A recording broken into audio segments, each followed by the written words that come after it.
Please be seated.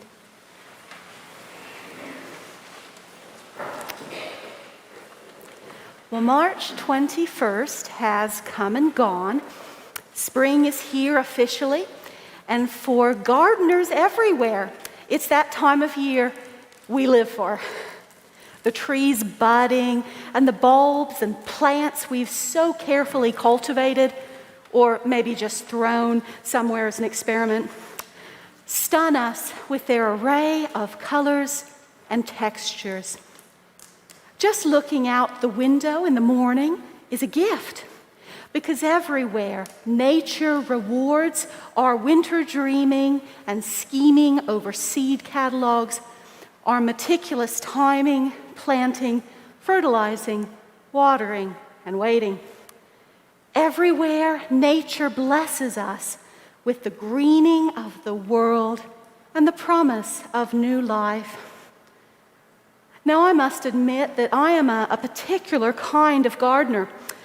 Most everything in my yard that I put there is edible or has a practical purpose, such as warding off pests or attracting pollinators. The French have a special term for it, a potager or a kitchen garden, but I wouldn't say that my gardening is quite that sophisticated. I give my grandfather's good old Kansas farm garden total credit. From rambling apple trees to mounds of potatoes, nearly everything in my grandpa's yard was edible too. And oh, did that man eat it all. Apple pies and crumbles year-round, a heaping pile of canned string beans on his Christmas ham, pickles that soured the senses featured at every outdoor cookout. I think my grandpa cooked out just so he could eat his pickles, and for the juicy sweetness of that first tomato sliced onto a hamburger. So when I bit into this year's first salad of kale, spinach, and lettuce, that is my idea of excitement from my garden, grown on containers in my patio, I too tasted nature's bounty, nature's blessing. As my husband Mark noted, he could barely see the steak under the mound of salad greens. So I guess the apple didn't fall far from the tree there. Gardening brings me joy. Tending my herb and vegetable patch on my official holiday after Easter this past week, I imagined summer's bounty. The peppers, beans, basil, and arugula exploding from that patch of earth. So many fruits and veggies that after Tiberius Kitten welcomes them into the kitchen with a sniff, salsa and pesto are made, and the freezer bursts with blanched tomatoes for winter stews and sauces. There's still more left. What to do with it? All gardeners understand. There comes a point when we have overabundance, and you share freely with your whole heart, because there's plenty more where that came from. Everyone you know is suddenly blessed with bags, baskets, or even armfuls. Accompanied by your grateful smile, they will eat and enjoy. God's abundant love is just like that, freely flowing and exceedingly generous. So generous there aren't limits or boundaries. Today is the second Sunday of Easter. We are living 1 week into God's greatest gift to us, the sacrifice of his only Son, Jesus Christ, for us, that we might have life and have it abundantly. It's a tough gift to wrap my mind around, and I do freely admit that comparing it to giving away my summer's gardening bounty is indeed a stretch.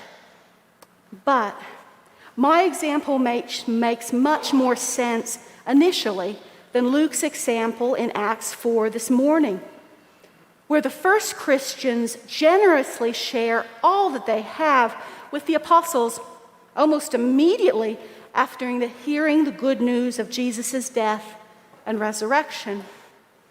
But first, a little context. Acts chapter 4 begins with Peter and John in public ministry on the road. Jesus is newly resurrected, and in a scene reminiscent of Jesus' feeding of the 5,000, Luke tells us a crowd of 5,000 gathered to hear these first Christians, Peter, John, Mary Magdalene, Thomas, and the others who saw Jesus' resurrected body walking the earth. And that 5,000 now believe. God blessed Jesus in Luke's gospel with massive crowds. And now God blesses Jesus' apostles in Acts, written by Luke too, with the same massive crowd, validating the apostles' early ministry as they shape the brand new Christian community under their care. In the spirit of their Savior Jesus, Peter and John challenge the Sanhedrin throughout Acts 4, perform acts of miraculous healing in God's name, and proclaim the good news with a fresh twist on Jesus' initial message. They freely share the miraculous miracle of Jesus' death and resurrection, and everyone, including non-Jews known as Gentiles, everyone is welcome. The crowd marvels at this. Believe and be saved too, no matter who you are or where you come from. This is mostly the same crowd that followed Jesus, marveled at his words and deeds too, and inevitably the same crowd that followed the Sanhedrin in cries of "Crucify him, crucify him." Peter and John put Jesus in context now, the context of salvation.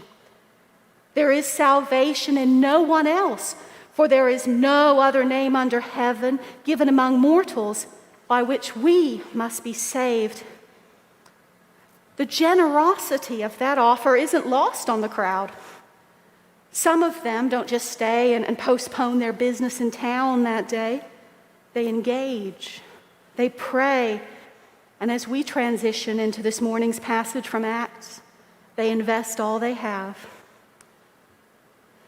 Now, the whole group of those who believed were of one heart and soul, and no one claimed private ownership of any possessions, but everything they owned was held in common. The apostles and their brand new disciples pooled their resources together, a new community united in their devotion to Christ. And then the material wealth appears to be distributed equally among the poor in the crowd. There was not a needy person among them, for as many as owned land or houses sold them and brought the proceeds of what was sold. The apostles appeared to oversee this entire process, for they laid it at the apostles' feet, and it was distributed to each as any had need. At first glance, Luke appears to encourage us to pull a St. Francis of Assisi, the medieval Italian nobleman commended in Garden statuary for his stunning devotion as he shunned his material possessions and familial ties to live as a homeless preacher in service to Christ. If this is the case, I'm afraid I'm in serious trouble, because as you already know, I'm quite fond of my garden, as well as my cat Tiberius, my corgi Roxy, and especially my husband Mark. Just thinking of giving up a certain blue china teacup that belonged to my great-grandmother makes me tear up. I've given much to God already. Surely not that, too. Something else is afoot here. I've read several commentaries trying to figure out exactly what Luke is up to when he tells the newly born church and us how to share what we have with one another. One commentary I read made an enthusiastic argument that the early Christians in Acts were not NOT communists, even though they may appear to be communists here.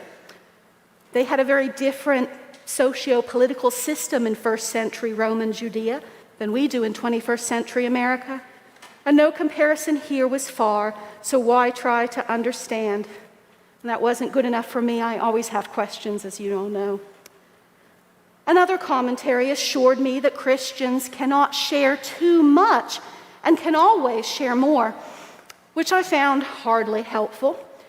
The whole crux of this dilemma is how do we share authentically, but also sustainably in honor of Jesus, who gave it all for us.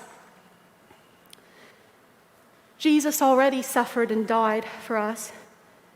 He doesn't want us to burden ourselves, I believe, to generate more suffering and stress than life already heaps upon us, to sacrifice ourselves completely as he did for us. Jesus is God. We are not. I don't believe that Jesus cheers when we become martyrs. I believe he weeps and asks through tears, I've already given everything for you so that you can have life and have it abundantly.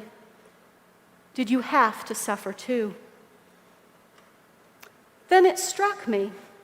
Luke wrote Acts as part 2 to his gospel, recording in live action sequences exactly how the disciple transitioned from marveling at the risen Jesus' wounds to creating the church as we know it today.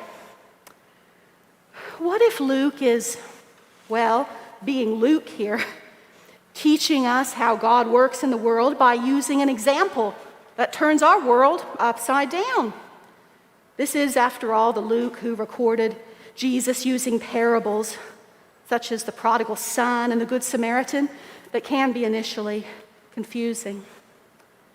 What if Luke's game is to make us think, be, and love more like God does? Suddenly, this passage makes sense.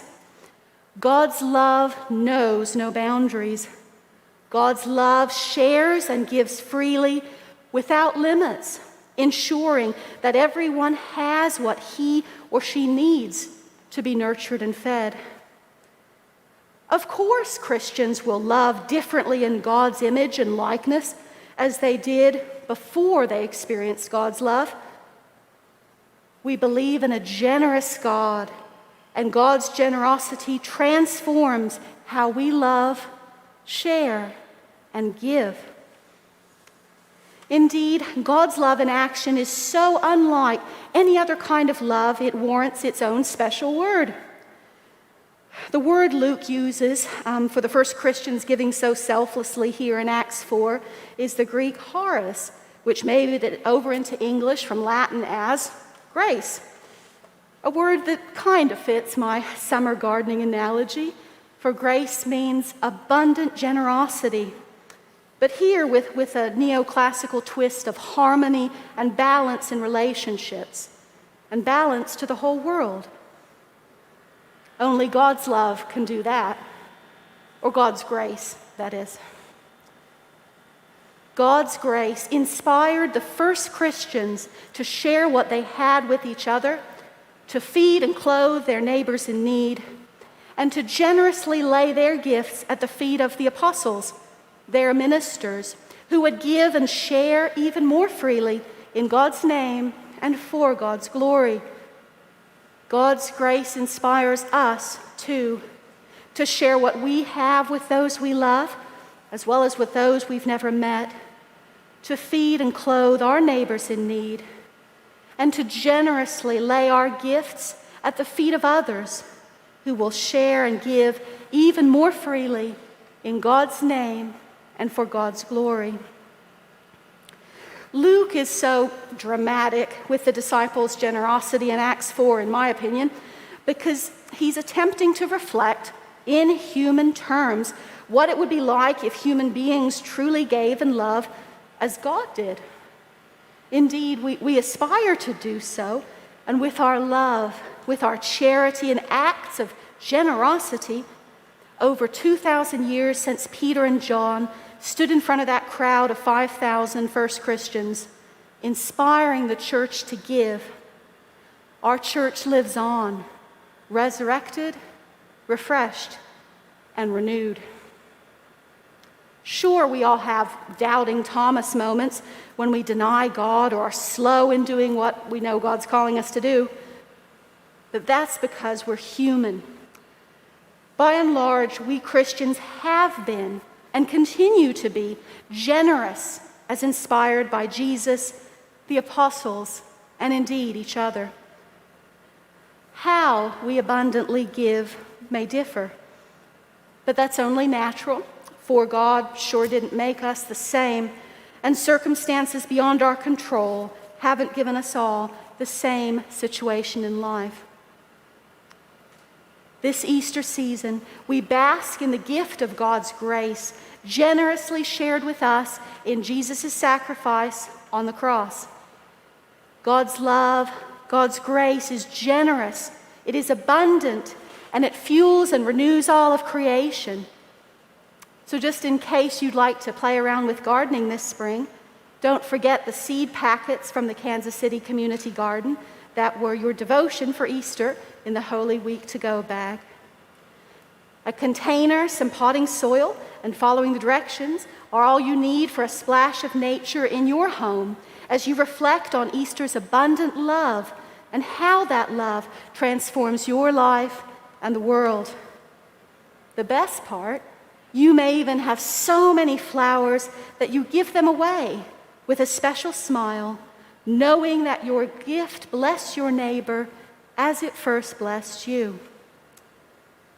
That's God's grace in action, blessing us, our neighbors, and our world with exactly what we need, and then some, with beauty, wonder, and awe, as nature does so powerfully, whether it's a pot of flowers on the patio or the bounty of summer's harvest. I'll end with a quote from Madeleine L'Engle from The Irrational Season. Easter is the most brilliant of blessings, and all through the Bible, in the Old and New Testaments, comes the message of blessing. And that is the vocation of the people of God, to bless as well as to be blessed. May God continue to richly bless us as we celebrate Him in love and service together this Easter and always. Amen.